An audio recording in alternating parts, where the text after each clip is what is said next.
how to remove a team on your Facebook Messenger group chat. And okay guys, here in your Messenger application, okay, tap this.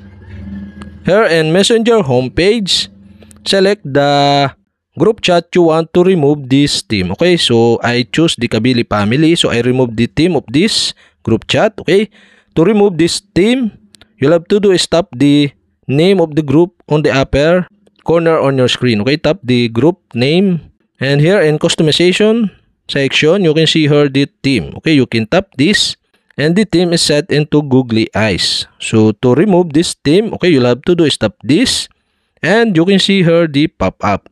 So are you sure you want to remove the team from the chat? Okay, you'll have to do is tap the remove button on the pop-up to remove the team on your group chat. And that's it. Okay, you have successfully removed the team on your Facebook Messenger group chat. And okay guys, if you have a question, kindly comment below. And don't forget to hit the subscribe button and the bell to notify you if I have new video. Okay, thanks for watching.